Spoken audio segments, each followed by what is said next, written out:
trained to fulfill our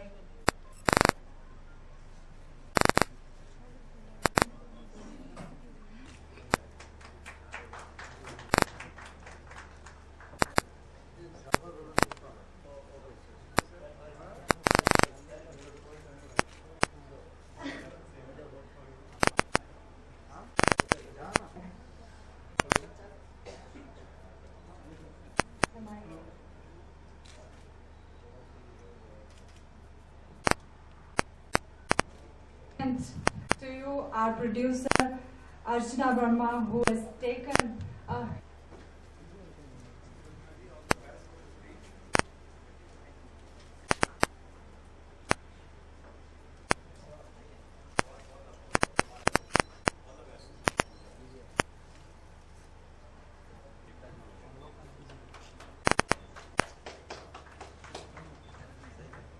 आप सबको बहुत बहुत अभिवादन और इस बात की आप सबसे क्षमा की थोड़ी देरी हुई आपको आपको संवाद करने के लिए। प्रेस के साथियों से एक अनुरोध प्रारंभिक ये है कि मैं बंबई में हूँ और बंबई में होने का मुख्य जो हेतु है, जो तात्पर्य है, वो ये है कि फिल्म जिसके लिए मैंने गीत लिखे हैं उसका पहला गाना आज रिकॉर्ड हुआ है। इसके अतिरिक्त जो कुछ भी मैं करता हूँ, चाहे वो सामाजिक कार्यकर्ता के रूप में हो चाहे राजनीतिक कार्यकर्ता के रूप में हो, उसके सवाल हम कहीं और पूछ लेंगे।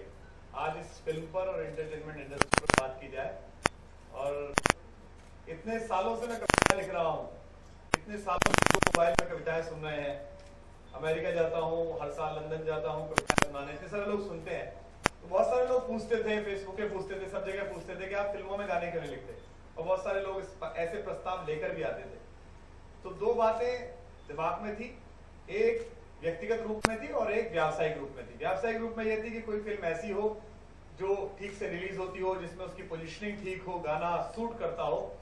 और दूसरी कहीं इमोशनली दिमाग में ये था कि जो दो लिविंग लीजेंड हैं हमारी गायक इंडस्ट्री की, गायकी की इस संस्थान के, एक लता दीदी और एक आशा ताई, इनमें से अगर कोई गीत गा दे तो जिसे कहते हैं ना कि कुछ भी अगर छू दें तो वो पारस पत्थर अगर छू दे तो सोना हो जाता है। ये मैं सोचता था, लेकिन ये आज मैंने देखा 8 साल के गैप के बाद आशा दीदी ने जब एक गाना, जब ये लोग लेकर गए, अर्चना जी और हमारे निर्देशक महोदय और हमारे जो इसके लेखक हैं, तो आशा ताई ने जैसा उन्होंने मुझे बताया उस गीत को देखा और अच्छे से स्वीकार किया, हाँ मैं गाऊंगी। और सबसे बड़ा कॉम्प्लीमेंट ये था कि पूरा गीत रिकॉर्डिंग करने के बाद उन्होंने मुझसे कहा कि ऐसे गीत तो हम भरत व्यास जी के गाते थे, इंडस्ट्री में ऐसे गीत आते कहाँ हैं, आपने अच्छा गीत लिखा है, ऐसी हिंदी कौन लिखता है, ऐसा गीत कौन लिखता है। और उन्होंने दिन 2-4 लोगों के नाम लिए, वो बहुत बड़े लोग थे। उन्होंने भरत व्यास जी का नाम लिया, पंडित नरेंद्र मिश्र जी का नाम लिया और कहा कि ये लोग अच्छे गीत लिखते थे। तो एक गीत पहला आज रिकॉर्ड हुआ है, कैसे भूलूं मैं एक रात, और वो यशराज में उसकी रिकॉर्डिंग हुई है। मैं उम्मीद करता हूं कि फिल्म अच्छी बनेगी।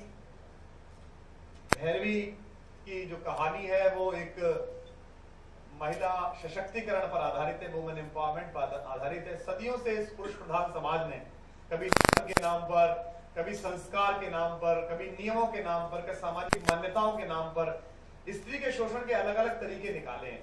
मध्यकाल में एक ऐसा समय भी आया था जब स्त्री के शोषण करने के कुछ धार्मिक रूट्स निकाले गए थे कि धर्म की इन तांत्रिक क्रियाओं के सहारे इस तरह से उसका शोषण किया जा सकता है। उसमें कैसे स्त्री अपने अंदर के तत्व को पहचानती है और एक विद्रोहिणी की भूमिका निभाती है। भैरवी उसके चारों तरफ बुनी गई है। और जिस वक्त हमारी इंडस्ट्री में जिस तरह के गाने लिखे जा रहे हैं, जिस तरह के संगीत तैयार हो रहे हैं, जिस तरह की कहानियां बन रही हैं, ऐसे में एक ऐसी फिल्म का रिस्क लेना, एक ऐसी फिल्म को प्रोड्यूस करना, जो उसके निर्माता हैं उन्होंने बहुत बड़ा रिस्क लिया है। और हम अक्सर ये कहते हैं कि फिल्में अच्छी हम नहीं देख पा रहे हैं, उसका कारण शायद ये होता है कि हम अच्छी फिल्में बना नहीं रहे होते हैं। खराब फिल्मों को चलन से बाहर करने का एक ही तरीका हो सकता है कि आप अच्छी फिल्में बनाएं। मैं जिस फ्रेटर्निटी से आता हूं, हिंदी कवि सम्मेलन से, जहां से मेरा कैरियर शुरू हुआ, पहले सारे निर्माता निर्देशक वहां से गीतकारों को लाया करते थे। मजरू साहब मुशायरे से लाए गए थे, नीरज जी कवि सम्मेलन से लाए गए थे। यहाँ पे लेफ्ट साइड में सर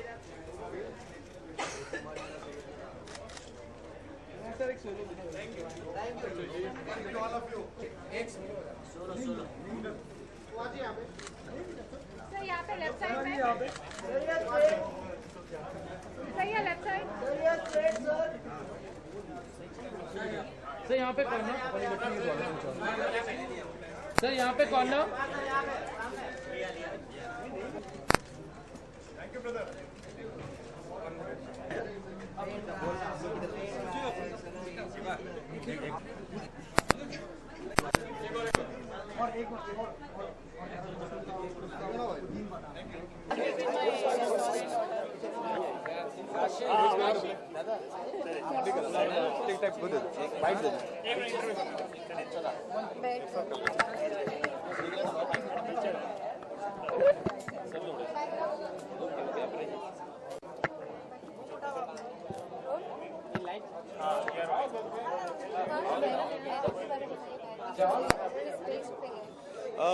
सदियों से पुरुष प्रधान समाज ने स्त्री के शोषण के अलग अलग तरीके इस्तेमाल किए हैं, कभी सांस्कृतिक संदर्भों में, कभी राजनीतिक संदर्भों में।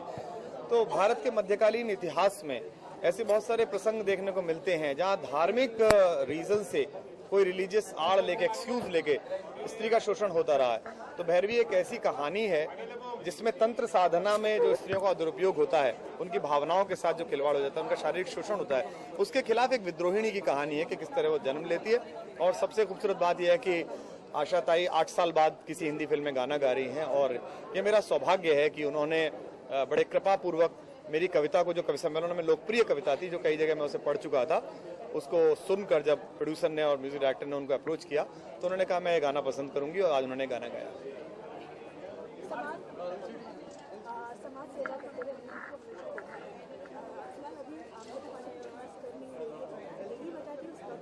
देखिए, भारत में कलाकारों के साथ एक बड़ी अजीब स्थिति है। ये माना जाता है कि वो प्रत्येक प्रकार की शासन व्यवस्था से निरपेक्ष रहें और वो किसी भी उम्र में केवल उत्पाद बेचते रहें टेलीविजन पर। कभी वो बीवाइयों के लिए क्रीम बेचें और कभी वो तेल बेचें, लेकिन अगर सड़क पर किसी दामिनी के लिए जाना हो तो वो उसके लिए ना निकलें घर से। लेकिन मैंने इसमें कोशिश की, थोड़ा प्रयास किया कि जब कभी दामिनी का के साथ बलात्कार हुआ या गुड़िया के साथ कुछ हुआ या देश का कोई खनिज पदार्थ लूटा गया तो मैं चौराहे पर उसके लिए लड़ा भी, पुलिस की लाठियां भी खाई। और बाकी मेरे अंदर का जो कवि और कलाकार है उसे तो अपना पोषण करना ही, अपनी कविता सुनानी है। तो मुझे लगता है कि जब जब देश पुकारे, समाज पुकारे, जाना चाहिए, क्योंकि जो वक्त की आंधी से खबरदार नहीं है, कुछ और ही होगा, वो कलाकार नहीं है। हाँ, आशा ताई आज रिकॉर्डिंग में काफी देर तक थी और सबसे जो हमें लग रहा था कि शायद 12 बजे रिकॉर्डिंग शुरू होगी, 2 बजे तक वो उसे निपटा देंगी, लेकिन 4 बजे तक उन्होंने उस रिकॉर्डिंग को की। पूरी वो तल्लीन हो गई थी उस गाने में, बार बार उन्होंने खुद ने परिवर्तन करे। म्यूजिक डायरेक्टर्स प्रसन्न थे, जो रिकॉर्डिस्ट थे वो खुश थे। उन्होंने कहा नहीं, ये वाली लाइन में दोबारा पढ़ूंगी, इसमें भी वो फील नहीं आई। बहुत ज्यादा खुश थी। और सबसे मेरे लिए बिगेस्ट कॉम्प्लीमेंट है जो इंडस्ट्री में शायद कम लोगों को मिला होगा, उन्होंने मेरे गाने को सुनकर कहा, कविता को सुनकर कहा कि ऐसे गाने अब कौन लिखता है। भरत व्यास जी लिखा करते थे, नीरज जी लिखते थे, या पंडित नरेंद्र जी लिखा करते थे, प्रदीप जी लिखते थे मेरे लिए। बहुत दिन बाद ऐसा गाना आया, इसलिए मैं तैयार हो गई। डॉक्टर विश्वास आप एक्सपेरिमेंट करने के लिए जाने जाते हैं और अब जहां भी है वहां सुधार की बात करते हो, क्या आपकी बॉलीवुड में से एंट्री मानी जाए? नहीं, देखिए, बॉलीवुड एक बहुत बड़ा सागर है, क्रिएटिविटी के एक बड़ा महासागर है और मैं बहुत छोटा सा व्यक्ति हूँ। लेकिन मुझे लगता है कि बॉलीवुड में जो कविताओं का स्तर थोड़ा नीचे गिरा है, उनमें भाषाई स्तर पर, संवेदना के स्तर पर और समाज को संदेश देने के स्तर पर जो थोड़ी कमियां हुई हैं, मुझ जैसे और बहुत सारे लोग अगर मुशायरे और कवि सम्मेलन से यहाँ आएंगे तो वो और समृद्ध होगा और वहाँ अच्छे गीतकार पहुँच सकेंगे। कुमार जी, में अक्सर होता है कि पहले धुन बना ली जाती है फिर वहाँ गीत लिखा जाता है, तो आप क्या सही मानते, पहले गीत लिखा जाए या पहले धुन बना ली जाए, फिर शब्दों की नीचे वो भरे जाए? मेरे ख्याल से यह है कि लास्ट जो प्रोडक्ट आया, अंतिम में जो संगीत बन के आए, जो गीत बन के आए, वो लोगों के मन प्राण पे उतरता हो, वो अंदर तक जाता हो। आज भी हम 70 के दशक के गानों के लिए अभिशप्त है। कुछ भी होता है, हमारे घर में अच्छा फंक्शन होता है, हमारी अच्छी पिंक फील होती है तो हम मोहम्मद रफी ढूंढ के निकालते हैं, लता मंगेशकर को ढूंढते हैं, हम मजरू को ढूंढ के निकालते हैं, इंदिवर को, हम आनंद बख्शी को ढूंढ के निकालते हैं। ऐसा क्या है कि हमारे गाने हमारे मुंह पर चढ़ते हैं, चार्ट बस्टर होते हैं। कोई व्यक्ति आके ये भी कहने लगता है कि मैं तो आर डी बर्मन से बड़ा हो गया, लेकिन 6 महीने बाद वो दिखाई नहीं देते हैं। तो ये जो क्षण भंगुरता है संगीत की और कविता की, ये थोड़ी शाश्वत हो जानी चाहिए। ये प्रयास है, चाहे वो पहले म्यूजिक बन जाए चाहे बाद में म्यूजिक बन जाए। जब मैंने 10 साल पहले कवि सम्मेलन उस तरह से शुरू किए थे, IIT IIM में गया था, तो लोग मुझसे भी कहते थे कि तो एनरी के सुनते हैं, somebody loves you, somebody miss you every single night। पर उन्होंने कोई दीवाना कहता भी सुनी और पगली लड़की भी सुनी, सबसे ज्यादा डाउनलोड करी, पूरी दुनिया में सुनी। मैं जापान भी गया, अभी अमेरिका कनाडा जा रहा हूँ, उसके बाद ऑस्ट्रेलिया जाऊंगा, वहां भी हैं देसी, वो भी सुन रहे हैं। मुझे लगता है थोड़ी कोशिश की जाए तो हो जाता है। मेरी दादी जो थी वो कहती थी कि मन से रोया जाए तो फूटी आंख से भी आंसू निकलता है। सर आप ही सवाल जाना चाहेंगे मेरी तरफ से, हिंदी की दुर्दशा आज हो रही है और साथ में हिंदी कवियों की क्या वजह है, सबसे बड़ा जिम्मेदार किसे मानते हैं? सबसे बड़ी जिम्मेदार हिंदी के रचनाकार स्वयं है। वो हिंदी को वहाँ प्लेस नहीं कर पाए। हिंदी का कुनबा 200 करोड़ का है। पाकिस्तान, बांग्लादेश, नेपाल, अप्रवासी भारतीय, हमारा श्रीलंका, हमारे बाकी जो देश हैं एशियन देश, वो सब हिंदी समझते बोलते हैं। अगर हमने ऐसा खाना तैयार किया होता, ऐसी कविताएं तैयार की होती, सब गुनगुनाते, तो वो गुनगुनाते। आखिरकार चेतन भगत ने अंग्रेजी में उपन्यास लिखा ना, और हिंदी पढ़ने वालों को वो पढ़ना पड़ा, क्योंकि हिंदी के पास वो उपन्यास नहीं था जिसकी 10 लाख कॉपी बिक सकें। तो हिंदी के पास वो कविता नहीं थी जो लोगों के मोबाइल में डाउनलोड हो सके, लोग बाग जिसकी रिंग बैक टोन बना सकें। तो इसका ठीकरा जनता के सिर फोड़ने की बजाय हिंदी के कवियों को, साहित्यकारों को, स्टोरी राइटर्स को ढूंढना चाहिए कि दक्षिण की फिल्मों की सीडी कब तक आप देखेंगे और इजराइल की बनी हुई फिल्मों पे कब तक आप रीमेक बनाएंगे। कुछ तो अपना सोचिए, कुछ तो अपना करिए। इतना बड़ा कुनबा है, पूरी दुनिया आपकी तरफ देख रही है। सर आगे भी आपको गाने का मौका मिला, मुझे बुलाएगा तो मैं तुरंत लिखूंगा। आइटम सॉन्ग भी किसी मांग के लिखेंगे? आइटम सॉन्ग मेरे ख्याल से मतलब लागा चुनरी में दाग भी आइटम सॉन्ग ही है, अगर लिखा जाए ढंग से। लेकिन वो अध्यात्म पे जाता है, वो अध्यात्म तक पहुंचता है। लागा चुनरी में दाग लगता है ऐसा है कि नायिका गा रही है, लेकिन कहीं ना कहीं आत्मा परमात्मा से कह रही है कि दुनिया के मेले में आकर मैंने खुद को अपवित्र कर लिया है, अब मुझे हे ईश्वर अपने पास बुला ले। तो आपके ऊपर दृष्टि है। मुझे आइटम सॉन्ग दिखने के दिया गया तो मैं ऐसा ही लिखूंगा जिसे मंदिर में भी गाया जा सके और